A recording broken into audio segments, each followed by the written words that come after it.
Yeah, hi. This is Francisco Rivera, and my wife Cindy is filming this. And we were talking the other day that with all this time on our hands, some of our parents need something to teach their kids. And I'll give you an idea. Why don't we teach them the way of life that we led as migrant farm workers? Ourselves, our parents, our grandparents. But this is, I'll start, and I'm going to do it in several, sections. But this section right now is a journey itself. When we traveled, this is how we traveled. This is my family traveling up north. Um, right here in the middle of the truck, that's me. The lady in front of the truck is my mother. And that is, and that's how we traveled. So what I did was, so that you could show your kids, exactly how this process was, I built a miniature truck right here. So this is how we traveled. In this truck, there was 20 to 40 people that were crammed back here. There was luggage. I'll tell you the most important piece of luggage there was. This is a miniature, of course, but the baño, because in here they would put all kinds of stuff. But this is the kind of truck and transportation that got us there. No safety, anything, and this is kind of neat. Look, well, it's kind of sad, really, but we traveled, for many many hours at a time without stopping. So, my girls were wondering, well, what about when you had to go to the bathroom or whatever? Well, this is how that worked.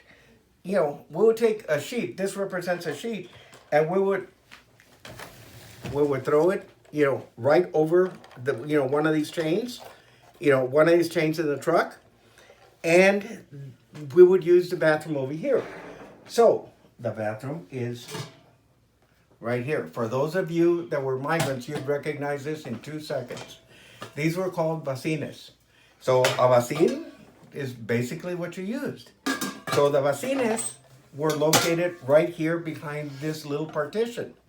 And it wasn't pleasant, it wasn't nice, but that's, what we had to do. But anyway, that's how we traveled, up north. Now, I'm going to show you something, that's kind of neat. All of us and your children should know this. Right now, they have something called GPS. We had maps. By the time you were about 10 to 12 years old, your parents would start teaching you how to navigate the country. This one happens to be Texas, but how to navigate the country. There was no, if you notice here, and there was no freeways. There was just 2-lane highways all the way over there. And this was kind of neat because my parents could not speak English. So as my dad was teaching me to navigate from South Texas here to West Texas in La Mesa or Sweetwater or Lubbock, he would teach me how to use this. So as we were traveling, he would tell me the next city, and this is depending where we were, of course, but the next city, and I remember this clearly, was Ferica.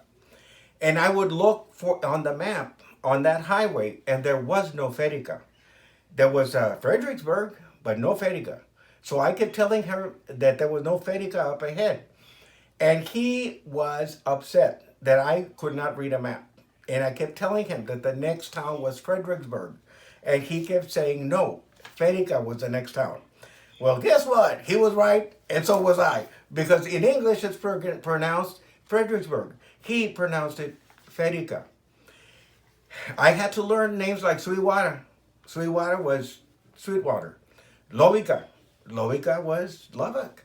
But, so anyway, but we navigated and we got there using these. So you got a lot of you got a lot of responsibility very, early on. But I'll tell you, we took a lot of stuff, as much as we needed to survive. But I'll tell you the essential stuff that we did take that went into that, well, here we go. This is the baño that I was talking about. Now, for those of you that use these baños, the sound that this thing just made, is something that you'll never forget. Because we use this baño to take a bath. You use the baño right here, and the companion that goes with it, which is this one right here. this is how you took a shower. I mean, not a shower, but a bath. Uh, there we go. So every one of you that was a migrant will clearly recognize this setup right here. Because this is, on Saturday, well, truly on Saturdays when we were going to go to town, you had to take a bath real quick. So they would give you the water here. You would stand and sit on this one and pour the water over you, and away you go. But, the baño was so important. But this was like the luggage of the time. Because, this is how we carried stuff. Now, let me show you what else. This one right here. This thing was what Ama used for tortillas. This thing is about, I would say about 70 years old. This thing has gone with us to California, to New Mexico, throughout Texas, Alabama, Tennessee, Ohio, Michigan, Indiana, and Pennsylvania. It went all over the country. The other essential thing that Ama took wherever we went was this. La tabla for the tortillas and the palote. So those of you, right now we go to H-E-B and we buy the tortillas. Back then you made the tortillas. So this would be a part of the luggage. The other thing that was absolutely essential was this. No family would go up north without one. The molcajete. This baby, this one, right, the one you're seeing right now, is over 85 years old, because this belonged to my mother. At the time that she was married in 1937, she got this one right around that time. Now, check this out. The other thing that we took, every family took, was this. And if you were a migrant, you would clearly recognize this too. Now, this one happens to have the price on it, 29 cents. So, everybody took one of these pumps with them for mosquitoes, for flies, for, whatever.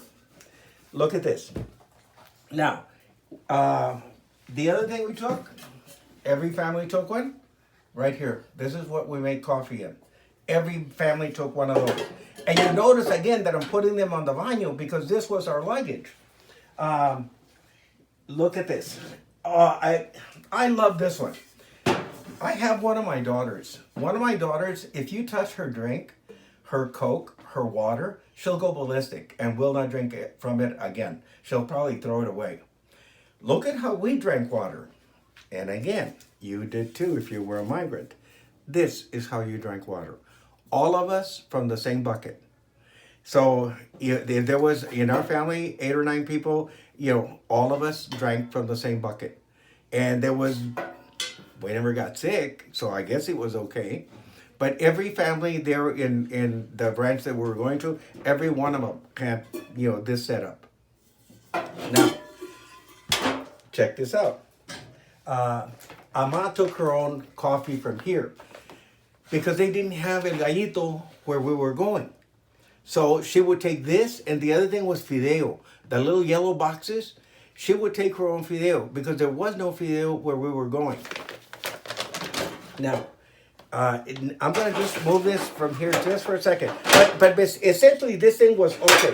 The other thing was, this, the lavamanos.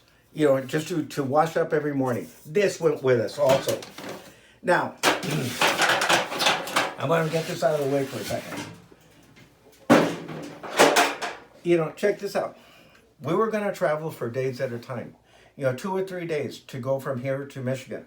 So, Ama, this was the menu from here to there. She would boil eggs. She would boil eggs, 20, 30, 40 of them. And she would boil potatoes. A bunch of these. So when you ate them for the first time with salt and pepper, God, they were good. When you ate them the second time, they were good. When you ate them the third time, they were kind of good. By the fourth time, you would just go, ugh. But that was the meal. And there was no other choice because there was no McDonald's, there was no fast food, there was nothing. So anyway, this, this went down there also. Now, we also took, now this happens to be a single burner. estufa. Check this out. Every family took one. This is what Ama cooked in. This is what Ama cooked in. Except ours had 2 burners. And we had another one that had even 3 burners. But if you were a migrant, this is how you lived. And it was normal and there was nothing wrong with it. And now, when we got there, this is the heartbreaking part of it. Sometimes this is how we lived. This was my family in California. Look at the house. We had to construct the house because there was no house at that farm. We constructed it from cardboard. So, and we lived there for about a year. But the houses that we lived up there were made out of cardboard. And this would have been right around 1958 to 1960. So, but anyway, that was just the journey up north. And I hope that kids appreciate, what their parents, grandparents went through, to get them the things that they have today. I know a lot of professional people because of the business that my wife and I are in that are professionals. They are teachers, they are principals, and their background was what you just saw. Their background was this. They too went up north. They too. And they had the same dreams that I had. While I was picking potatoes, I was dreaming of working in a store. Even as a janitor, anything, just getting out of the fields. And I guarantee you that those principals and those teachers and those lawyers, there's a lawyer here locally that advertises a lot. And one of the things that he says in his commercials is that my family were migrant farm workers. And he shows a picture or two of their family working in the fields. But that was a background for a lot of us. And we viewed it only as this, a starting point. Just a starting point. And it's not where you start, it's where you end. And a lot of us succeeded in life through sheer determination. So, but anyway, that is and I'm going to do one of these, maybe in a week or two. Because I have a lot of stuff, since I'm a collector of junk, as you can probably see. We'll show you more stuff. So thank you.